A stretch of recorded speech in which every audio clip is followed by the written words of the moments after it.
नमस्कार, राज्यों की जंग में आपका स्वागत है। मैं हूं लखनऊ से सौरभ शुक्ला। शुरुआत करते हैं यूपी के महाभारत से।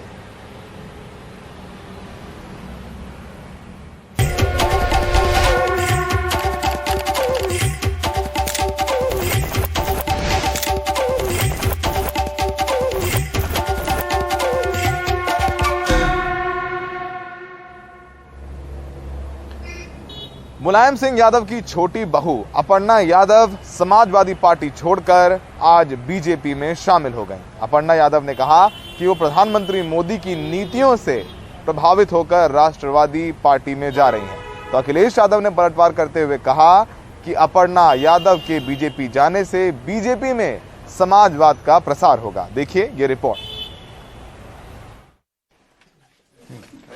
समाजवादी पार्टी के नेता मुलायम सिंह यादव की बहू अपर्णा यादव को बीजेपी में शामिल करवाने के लिए उत्तर प्रदेश बीजेपी अध्यक्ष स्वतंत्र देव सिंह और उप मुख्यमंत्री केशव प्रसाद मौर्य भी मौजूद थे। उन्होंने भाजपा का आभार जताया और पीएम मोदी की तारीफ की। इस देश को हमें बचाना है तो हमें राष्ट्रवाद के साथ चलना है और भाजपा हमेशा से राष्ट्रवादी पार्टी रही है। कैंट विधानसभा में मैंने पिछला इलेक्शन लड़ा था और जिस प्रकार से पार्टी मेरे लिए जो भी कुछ सुनिश्चित करेगी मेरे लिए वो शिरोधार्य रहेगा। अपर्णा के बीजेपी में शामिल होने पर समाजवादी पार्टी के अध्यक्ष अखिलेश यादव ने कहा कि उन्हें इस बात की खुशी है कि समाजवादी पार्टी की विचारधारा का विस्तार हुआ है। उन्होंने ये भी कहा कि मुलायम सिंह यादव ने अपर्णा को काफी समझाने की कोशिश की थी।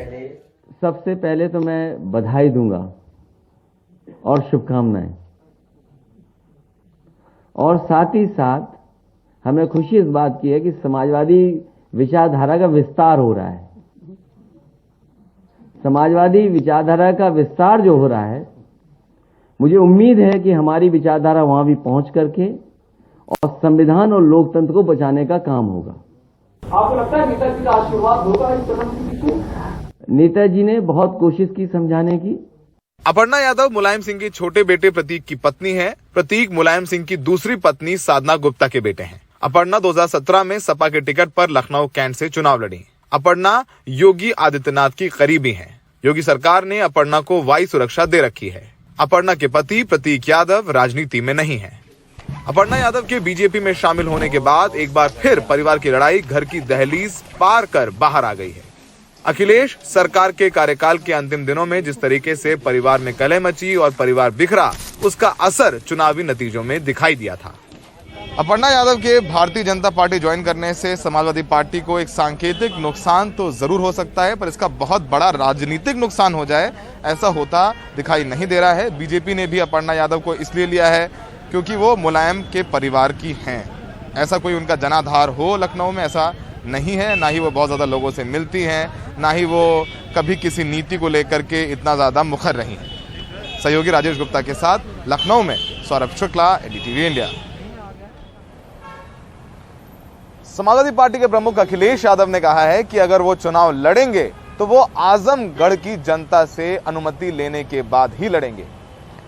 आज सुबह से खबरें आ रही हैं कि अखिलेश यादव चुनाव लड़ सकते हैं। उन्होंने कहा कि इस बारे में पार्टी जो भी फैसला लेगी उन्हें मंजूर होगा। मैं आजमगढ़ की जनता से अनुमति लेकर के ही चुनाव लड़ूंगा, अगर चुनाव लड़ता हूं तो। नहीं, आजमगढ़ की जनता से अनुमति इसलिए लेनी पड़ेगी, वहां के लोगों ने मुझे जिताया है।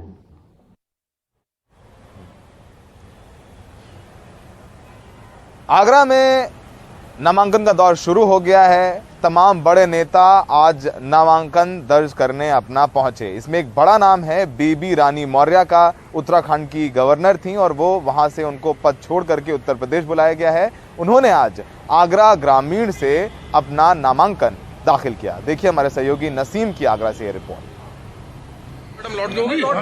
बुधवार को बेबी रानी मौर्य ने आगरा ग्रामीण विधानसभा सीट से पर्चा भर दिया।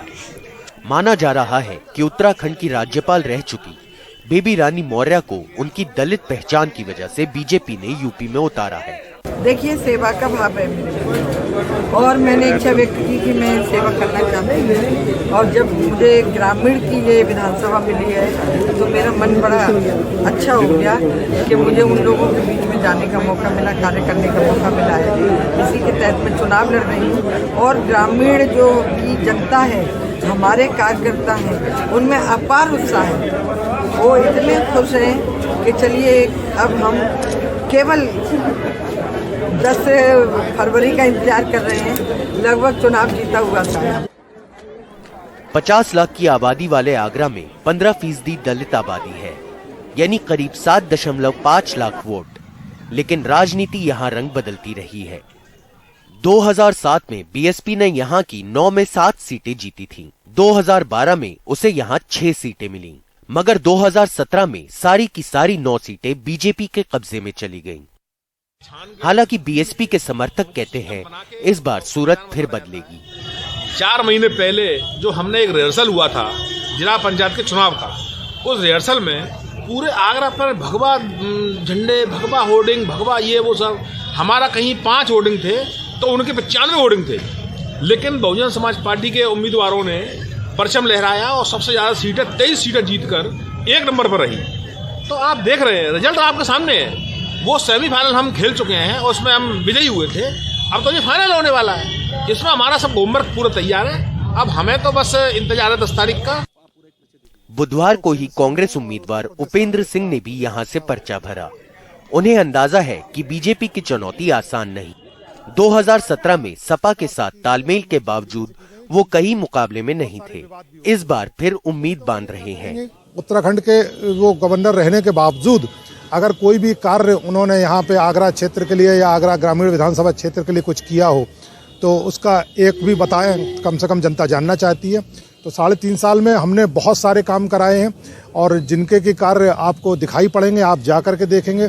तो चाहे किसी भी प्रकार की समस्या रही हो, आज दलित समाज पूरी तरीके से कांग्रेस के साथ में। आगरा में पहले दौर में वोट पड़ने हैं। यहाँ की लड़ाई आने वाले दौर के चुनावों में जनता का मिजाज बताएगी। आगरा को दलितों की राजधानी यूं ही नहीं कहा जाता। 2007 में बसपा ने 7 विधायक जीते थे और 2012 में 6। बेबी रानी मौर्य के सहारे बीजेपी ने दलित कार्ड खेला है। उन्होंने उत्तराखंड की पूर्व राज्यपाल बेबी रानी मौर्य को आगरा ग्रामीण से विधानसभा में उतारा है। वो बसपा के दलित वोट बैंक में सेंध लगाना चाहती हैं। बीजेपी को इससे कितना फायदा होने वाला है, ये तो 10 मार्च को ही पता पड़ेगा। आगरा से नसीम अहमद, एनडीटीवी इंडिया के लिए। तो ये तमाम राजनीतिक पार्टियां दल बदल कर रही हैं, तमाम चुनावी वादे कर रही हैं। हमने भी कोशिश की लोगों से जानने के लिए, जिनके लिए सब कुछ करा जा रहा है, वोटरों से जानने के लिए आखिरकार यूपी के दिल में क्या है। आइए सुनते हैं लोगों से बातचीत। क्या लग रहा है कि अखिलेश का माहौल बना है? कुछ बन तो रहा है मगर उम्मीद नहीं है कि आएंगे। क्यों? बस ऐसे जो है उनके कुछ है पार्टी में लोग। अरे गुंडा ही नहीं है, सबसे अच्छी हाँ, बात यही है है, गुंडा ही है। और काम जो है उतना बिरादरी फैलने लगती है। बिरादरी लोगों भी अपने खाली काम करते हैं। लड़ाई दोनों की टक्कर की है, मगर जो शासन बाबा जी ने चलाया है शायद ही कोई गवर्नमेंट चला सकती है यूपी के अंदर। गुंडा राज खत्म, सबसे बड़ी बात ये है। इरशाद अखिलेश यादव ने चुनाव लड़ने का फैसला किया, आप कैसे देखते हैं? बिल्कुल सही डिसीजन लिया उन्होंने, बिल्कुल सही डिसीजन लिया और जीतेंगे। 60-40 का मामला रहेगा, सपा 60 रहेगी। क्या अखिलेश यादव ने कहा है कि चुनाव लड़ेंगे, क्या लग रहा है सही? क्या लड़ना चाहिए, वो भी गोरखपुर से लड़ना चाहिए। उनको गोरखपुर से लड़ना चाहिए? जी, गोरखपुर से लड़ना चाहिए। इंशाल्लाह प्रचंड बहुमत से भी आएंगे। प्रचंड बहुमत से गोरखपुर से लड़ना चाहिए योगी जी के खिलाफ? जी, योगी जी के खिलाफ कोई दिक्कत नहीं है। वो कहीं से भी लड़े जीत जाएंगे, कहीं से भी लड़े जीत जाएंगे। एक भैया कहेगा कि योगी जी के खिलाफ लड़ना चाहिए गोरखपुर से। योगी जी खिलाफ भी जीत जाएंगे, वहाँ के विधायक तो खुद ही योगी जी नाराज हैं। एक लखनऊ वालों के तौर पर आप कैसे देखते हैं इस फैसले को और क्या कितना रेटिंग देते हैं योगी जी की सरकार को? देखिए, कंपटीशन तो दोनों का 50-50 लग रहा है इस समय। लेकिन सबसे पहले मैं एक चीज़ कहना चाहूँगा कि कमाल खान जी का जो अभी आकस्मिक निधन हुआ उसका बड़ा ही खेद है। बहुत अच्छे पत्रकार थे। 50-50 का यहाँ पर चांसेस दिख रहा है यूपी के अंदर, चाहे वो योगी जी हों चाहे अखिलेश जी हों। अखिलेश जी कहाँ से लड़े चुनाव? आप मित्तल साहब क्या लगता है कौन सी सीट से लड़े? एक भाई साहब बोल गए कि गोरखपुर से लड़ जाएं योगी जी के खिलाफ। नहीं, वो तो मतलब पॉलिटिकली सही डिसीजन नहीं होगा। उनकी जो अपनी पेट सीट्स है कन्नौज और आसपास का इलाका, या जो उनका पिताजी का है वहाँ से लड़ सकते हो आराम से। जहाँ जीतने की उम्मीद हो वहीं लड़ना चाहिए भाई टेक्निकली। वक्त है एक ब्रेक का। ब्रेक के बाद आपको दिखाएंगे का बा का राग छेड़ने वाली नेहा सिंह राठौड़ की बुलंद आवाज। ससुरार है जी, अरे भाई बेरोजगार देवरो।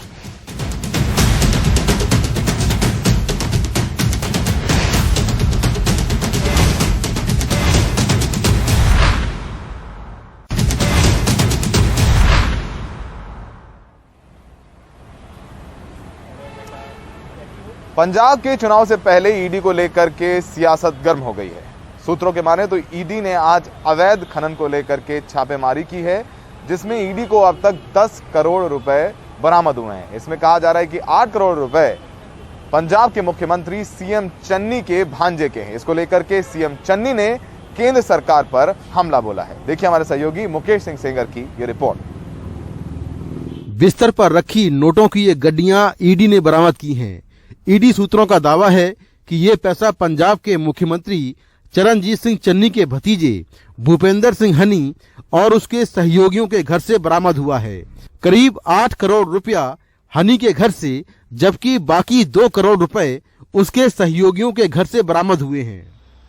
रेत के अवैध खनन को लेकर मंगलवार सुबह से ईडी की छापेमारी पंजाब में 10-12 जगहों पर चल रही है। इसे लेकर अब सियासी पारा गर्म है। ਇਹਦੇ ਵਿੱਚ ਮੈਨੂੰ ਫਸਾਉਣ ਵਾਸਤੇ ਬੜੀ ਕੋਝੀ ਸਾਜ਼ਿਸ਼ ਰਚੀ ਗਈ। 24 ਘੰਟੇ ਉਹਨਾਂ ਨੂੰ ਅੰਦਰ ਬੰਦ ਕਰਕੇ ਇੰਟਰੋਗੇਟ ਕੀਤਾ ਗਿਆ ਤੇ ਹਰ ਕੋਸ਼ਿਸ਼ ਕੀਤੀ ਗਈ ਕਿ ਉਹ ਮੇਰਾ ਨਾਮ ਕਿਸੇ ਤਰ੍ਹਾਂ ਫਸਾਣ ਮੈਨੂੰ। ਰਾਤ ਨੂੰ ਸਾਰੀ ਰਾਤ ਕੋਰਟ ਖੋਲ ਕੇ ਰੱਖੀ ਗਈ ਕਿ ਇਸ ਨੂੰ ਅਰੈਸਟ ਕਰਕੇ ਲੈ ਕੇ ਆਣਾ ਤੁਹਾਡੇ ਕੋਲ ਪੇਸ਼ ਕੀਤਾ ਜਾਏਗਾ। रेत के अवैध खनन का ये मामला 2018 का है, जब पंजाब पुलिस ने नवा शहर में केस दर्ज किया था। इसी एफआईआर पर ईडी ने मनी लॉन्ड्रिंग का केस दर्ज किया है और पंजाब चुनाव के ठीक पहले मोहाली, जालंधर, पटियाला समेत 10-12 जगहों पर छापेमारी शुरू की। चन्नी साहब की सरकार आई, आम आदमी पार्टी इस छापेमारी के बाद चन्नी को आड़े हाथों ले रही है। क्या हम ऐसा पंजाब बनाना चाहते हैं जिस सूबे के मुख्यमंत्री पर नजायज रेते के खनन, नजायज रेते की माइनिंग के चोरी के आरोप लगे, उसके परिवार वालों के घरों से करोड़ों रुपए मिले।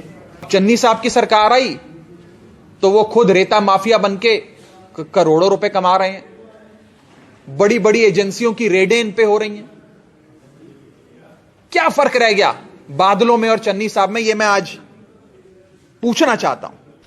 इस रेड को लेकर पंजाब में सियासी पारा गर्म है। हालांकि ईडी की तरफ से कोई आधिकारिक बयान नहीं आया है। पंजाब में अपने सहयोगी मोहम्मद गजाली के साथ नई दिल्ली से मुकेश सिंह, एनडीटीवी इंडिया। उत्तर प्रदेश चुनाव में का बा का सुर छेड़ने वाली नेहा सिंह राठौर से हमारे सहयोगी अजय सिंह ने बात की है। आइए सुनते हैं और कुछ उन्होंने दिलचस्प नगमे भी उन्हें सुनाए हैं, उसका भी आनंद लीजिए। आपने जब ये गाना बनाया तो अब इसको लेकर के किस तरीके की प्रतिक्रिया बीजेपी या उनकी ट्रोल सेना की तरफ से आ रही है? मैंने एक गाना गाया है यूपी में काबा, जाहिर सी बात है मैंने उसमें जनता की बात रखी है। मैं तो कहती हूँ उन लोगों से जो कहते हैं कि गलत गाया है, आप एक लाइन उठा करके दिखा दीजिए, मैं उस वीडियो को डिलीट कर लूंगी। मेरे गाने के बोल कुछ ऐसे हैं सर कि बाबा के दरबार बा, खत्म रोजगार बा, हाथ रस के निर्णय जो हत लड़की के परिवार बा। अरे काबा यूपी में काबा, मंत्री के बेटवा बड़ी रंगदार बा, किसानन के छाती पे रौंदत मोटर कार बा, ए चौकीदार बोला के जिम्मेदार बा। ए बाबा काबा। तो आप लोग बताइए इसमें से एक भी लाइन क्या वो बात लखीमपुर खीरी वाली गलत है? हाथरस में जो रातों रात मैं इसलिए अपनी लाइन को दोहरा रही हूँ क्योंकि लोगों को मेरी लाइनों से आपत्ति है। कोई 1-1.5 मिनट का वीडियो है और उसी पे लगे हुए हैं कि तुमने ये कर दिया, तुमने ये कर दिया। किसी की भी गवर्नमेंट हो, चाहे बीजेपी की चाहे कांग्रेस की, अगर उसके शासन काल में अगर प्रजा उससे डरती है तो सरकार को तो सर चुल्लू भर पानी में डूब करके मर जाना चाहिए। हम आपको वोट दे करके उस कुर्सी पर बिठाए हैं और फिर हम आपसे डरेंगे? हमने आपको चुना, हम आपसे डरेंगे कि आपसे आंखों में आंख डाल करके सवाल करेंगे? सर ये जो गीत है वो खुद से लिखती हैं आप या पूरी टीम है या कैसे करती हैं? सर मैं बता दूं एनडीटीवी के माध्यम से मेरी कोई टीम नहीं है। एक छोटू सा मेरे पास फोन है, मैं ये फोन भी दिखा देती हूँ। कुछ लोग कहते हैं कि फंडेड वीडियो है, फंडिंग होती है इसकी। इसी फोन से मैं रिकॉर्ड करती हूँ। मेरे पास कोई टीम नहीं है। मैं मेरे गीत खुद लिखती हूँ, खुद गाती हूँ, खुद रिकॉर्ड करती हूँ। वन मैन आर्मी वाला काम कर रही हूँ, सारा काम खुद। आज के लिए राज्यों की जंग में इतना ही। ब्रेक के बाद आपको दिखाएंगे हमारे सहयोगी मनोरंजन भारती की हरीश रावत और बीजेपी से हाल ही में बाहर का रास्ता दिखाई दिए जाने वाले हरक सिंह रावत से बातचीत। बने रहिए एनडीटीवी इंडिया।